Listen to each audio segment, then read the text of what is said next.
আসসালামু আলাইকুম। ভালোবাসার প্রিয় মানুষেরা, কেমন আছেন আপনারা সবাই? আশা করছি যে যেখান থেকে ভিডিওটি দেখছেন, কাছে অথবা দূরে, দেশ অথবা দেশের বাহির থেকে, আল্লাহর অশেষ রহমতে সবাই ভালো এবং সুস্থ আছেন। আমিও আল্লাহর রহমতে আলহামদুলিল্লাহ ভালো আছি। প্রতিদিনের মতো আরও একটি নতুন ভিডিও নিয়ে হাজির হয়েছি আপনাদের মাঝে। আশা করি ভিডিওটি ভালো লাগবে আর পুরোটা ভিডিও জুড়ে আমার সাথে থাকবেন। আর যেই সকল আপু এবং ভাইয়ারা আমার ভিডিওটি প্রথম দেখছেন, চাইলে চ্যানেলটিকে সাবস্ক্রাইব করে পাশে থাকা বেল বাটনটি অল করে দিতে পারেন। তাহলে আমার সব ভিডিওর নোটিফিকেশন সবার আগে আপনাদের কাছে পৌঁছে যাবে। তাহলে চলুন কথা না বাড়িয়ে শুরু করা যাক আজকের ভিডিও। আমি আজকে চলে আসলাম আপনাদের মাঝে খুবই সহজ এবং খুবই মজার একটা রেসিপি নিয়ে। আজকে আমি বানাবো প্যানকেক। এটাকে আরবিতে মুসাবিব বলে। এই রেসিপিটা খুব সহজেই বানানো যায় আর খেতে কিন্তু খুব মজা। রেসিপিটা বানানোর জন্য যেই উপকরণগুলো লাগবে সবগুলো আমি রেডি করে নিয়েছি। এখানে আমি নিয়েছি স্বাদ মতো চিনি, পরিমাণ মতো লবণ, বেকিং পাউডার আর অল্প পরিমাণের মশলা। আর একটা ব্লেন্ডারে আমি পরিমাণ মতো পানি নিয়েছি। এখানে দিয়ে দিলাম গাজর, পেঁয়াজ আর ক্যাপসিকাম। এই রেসিপিটা বানানোর জন্য আপনাকে ক্যাপসিকাম, পেঁয়াজ আর গাজর দিয়ে সবগুলো উপকরণ একসাথে করে তারপর আমি এখানে অ্যাড করব পরিমাণ মতো আটা। এখানে আমি সাদা আটা নিয়েছি, পরিমাণ মতো দিয়ে দেব। আটা দিয়ে আমি ব্লেন্ড করে নেব। আমি এখানে দুইটা আটা নিয়ে নিয়েছিলাম, আপনাদেরকে দেখাতে ভুলে গেছি। একটা ডাইট আটা আর একটা সাদা আটা। দুইটা আটা মিক্স করে নিলে কালারটা একটু লালচে কালার হয়, দেখতে ভালো লাগে আর খেতেও ভালো লাগে। তো আমি আটাকে এভাবে ঘন করে ব্লেন্ড করে নিয়েছি, সবগুলোকে মিক্স করে নিয়েছি। আর এখানে পানির পরিমাণটা আপনারা বুঝে শুনে দেবেন। এটা একটু পাতলা হলেও কোনো সমস্যা নেই।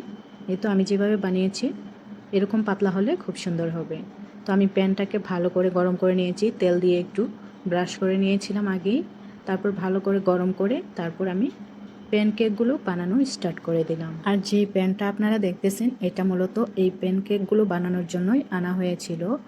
আর আপনারা চাইলে কিন্তু যে কোনো নর্মাল প্যানেও এই প্যানকেকটা বানাতে পারবেন। নন স্টিক হলে আরেকটু ভালো হবে, নিচে লেগে যাবে না। তো প্যানকেকগুলো আমি খুব সুন্দর করে বানিয়ে নিচ্ছি। কিছুক্ষণ রেখে দেবো, 2 থেকে 3 মিনিটের মতো রেখে দিলেই নিচটা হয়ে যাবে। তারপর আমি উল্টে দেবো আবার। ভিডিওটি দেখতে দেখতে যারা যারা ভুলে গেছেন একটা লাইক দিতে, অবশ্যই কষ্ট করে একটা লাইক দিয়ে দিবেন। আর একটা কমেন্ট করতে ভুলবেন না। চাইলে আপনাদের প্রিয়জনদের সাথে ভিডিওটা শেয়ার করতে পারেন। আর যারা যারা ফেসবুক থেকে দেখছেন তারাও কিন্তু চাইলে আমার ফেসবুক পেজটাকে ফলো করে দিতে পারেন। আর একটা কথা না বললেই নয়, যারা যারা আমার ইউটিউবের প্রিয় আপু এবং ভাইয়ারা আছেন, আমাকে সুন্দর সুন্দর কমেন্ট করে ভিডিও বানানোর জন্য উৎসাহিত করেন, তাদেরকে আসলে কি বলবো, আমি একদম মন থেকে অনেক অনেক ধন্যবাদ। আপনাদের কাছে আমি অনেক অনেক কৃতজ্ঞ। আমার কিন্তু ইউটিউবে ভিডিও বানানোর কোনো ইচ্ছে ছিল না। আমি আপনাদের এত সুন্দর সুন্দর কমেন্ট আর এত ভালোবাসা পেয়ে আপনাদেরকে ছেড়ে যেতে পারি না। তাই আবারও চলে আসি আপনাদেরকে সুন্দর সুন্দর ভিডিও উপহার দেওয়ার জন্য। আমি জানি না কতটুকু সুন্দর ভিডিও আপনাদেরকে উপহার দিতে পারি, তবে আপনারা যদি এইভাবে আমাকে সাপোর্ট করেন, এত ভালোবাসা দেন, ইনশাল্লাহ আশা করি আপনাদের ভালোবাসায় একদিন আপনাদেরকে অনেক সুন্দর সুন্দর ভিডিও দিতে আমি সক্ষম হব। আমি আবারও বলবো, যারা যারা আমার ভিডিওটি ফেসবুক থেকে দেখছেন তারা কিন্তু চাইলে ফলো করে দিতে পারেন। আর আমার ইউটিউব লিঙ্কটা আমি দিয়ে রাখবো, আপনারা সবাই আমার ইউটিউব থেকে ঘুরে আসবেন। আমি প্রত্যেকটা স্টেপে আমার যখন কেকটা বানানো হয়ে যায়, প্রত্যেকটা স্টেপে আমি একটু ঘি দিয়ে দিই, তাহলে ফ্লেভারটা অনেক ভালো আসে। ঘি দিলে খেতেও ভালো লাগে, আর এটা মধু দিয়েও খাওয়া যায়। তো যারা যারা বেশি মিষ্টি পছন্দ করে না তারা এমনিই খায়, আর যারা আছেন আমার বাসায় যারা আসেন মিষ্টি পছন্দ করেন তারা মধু দিয়েও খায়। তো আমি কিন্তু এখানে চিনি দিয়ে বানিয়েছিলাম, তারপরে অনেকে আছে মিষ্টি পছন্দ করে মধু দিয়ে খায়।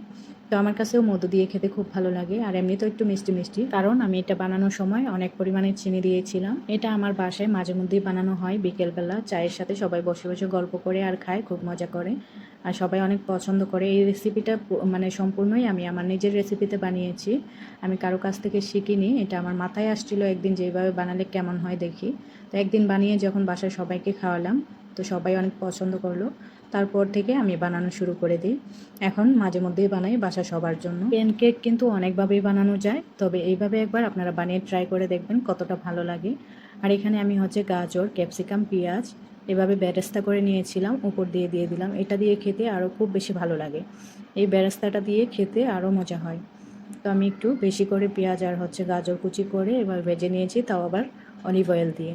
আমি নর্মাল তেল ব্যবহার করিনি, অলিভ অয়েল সাথে একটু ঘি দিয়ে এই বেরেস্তাটা করেছি। কিন্তু আমি আমার বাসার জন্য বানাইনি, আমি বানিয়েছি আমার বাসায় যে মুরব্বি আছেন উনি এক জায়গায় বেড়াতে যাবে, তো ওনাদের বাসায় নিয়ে যাবে, তাই আমি বেশি করে বানিয়ে দিলাম। আমার বাসার মুরব্বি এতটাই পছন্দ করেছে, একজনের বাসায় বেড়াতে যাবে, সে বলল আমাকে বানিয়ে দিতে, তাই আমি বেশি করে বানিয়ে নিলাম।